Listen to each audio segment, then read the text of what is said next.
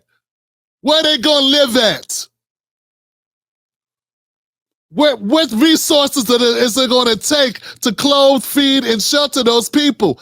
Do you think those places that they go, there may be other people in line for resources, food, and shelter as well?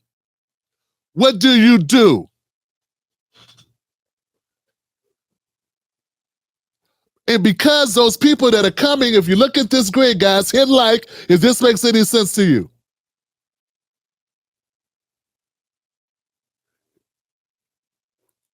These people that are coming, those people that are coming to America through these policies of Joe Biden, now they have an obligation. Joe Biden, America has an obligation to those people. America don't have an obligation to your black ass. You're just a citizen. There's no obligation. There's no policy that says what they have to do for you. Hooking you up is like, it's a waiting list, man. It's what it is. We only got so many beds for y'all. Good luck. Next time, don't drink so much alcohol. You'll be all right. You should stay with a friend, can't you sleep on the floor at a friend's house or something? This is me and my family. All right, well, good luck. You know, down at the Piggly Wiggly, they got tents on sale. Good luck with that. Right this way. Here goes your voucher for $1,200 in a hotel stay. Have a good one. Don't like the food? Don't worry. Here you go. Take this EBT card. Good luck. What are you still doing here? Did I tell you to go buy a tent? This is what's been happening. And if it happened to you, you know what you wouldn't do? You wouldn't be online on other people's channels calling them all types of names for advocating for people like you. So let's go back to Kamala. And she word salads her way to death.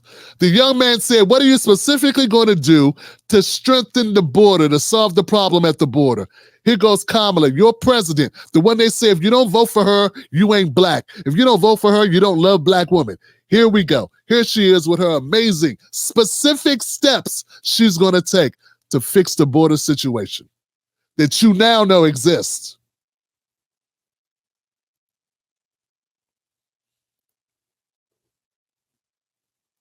Transnational criminal organizations, prosecuted transnational criminal organizations for the trafficking of guns, drugs, and human beings.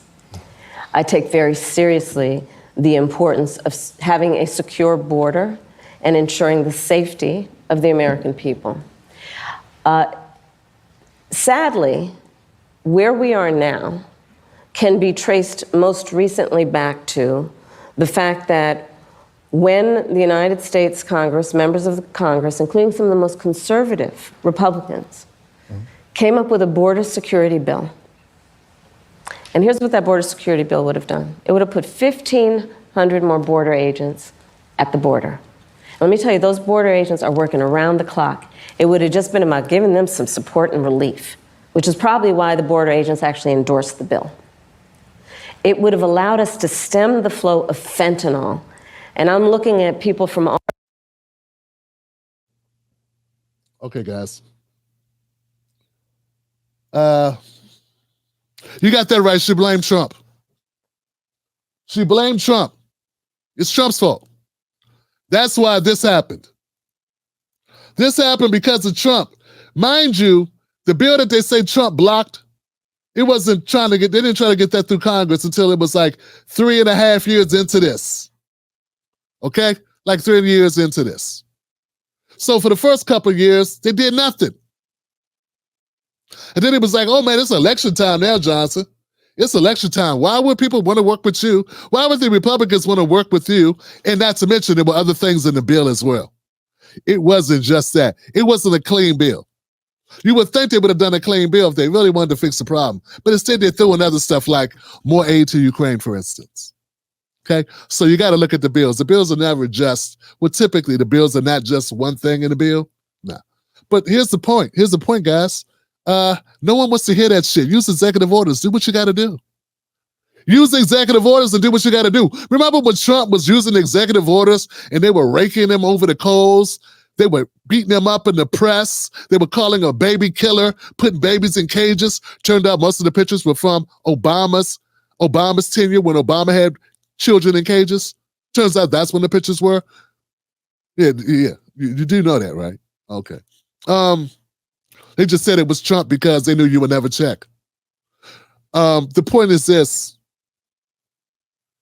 There was time they could have used executive orders. In fact, go to presidentialimpact.com, get my ebook that proves factually, based on the history of the presidents in the United States, the 10 ways that presidents get shit done besides Congress. The way Eisenhower got shit done, the way FDR got things done, the way Obama got things done, the way Kennedy got things done. There are 10 ways presidents, and I only did it because I was tired of hearing Representative Crockett and Roland Martin lie to black people trying to defend Biden and say there's nothing Biden could do. You're just a president. You don't know civics. Presidents need Congress. So I wrote an ebook. And I wish thousands upon thousands of people would read it because it's free. I'm not trying to make a dime off this book. I don't even want to make a nickel off it. You can't give me money for this. I just want you to know they're lying to you. Back to the point, if Biden really wanted to shut shit down, he would have shut shit down. And I don't want to hear the nonsense. And that young man in his audience deserved, you know what he deserved? Immigration question for you is... He deserved a person that wanted his vote to have an actual answer for him. Besides, I used to have a job. Once upon a time, my shoe. Hey, and all this other stuff. And then Trump did it. Orange man bad.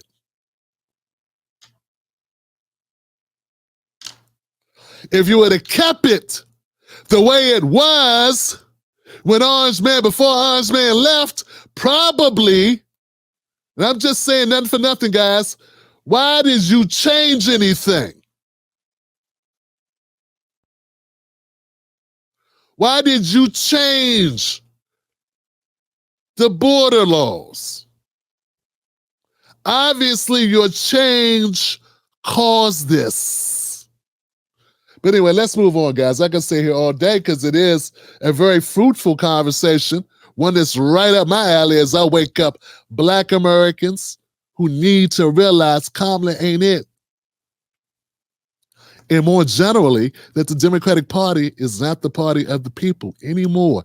I don't care what your mama told you. I don't care what your daddy told you, your grandparents. I don't care how you was raised. I don't care what somebody told you down at church, someone said, whatever, at the barbershop. They are not working on your behalf.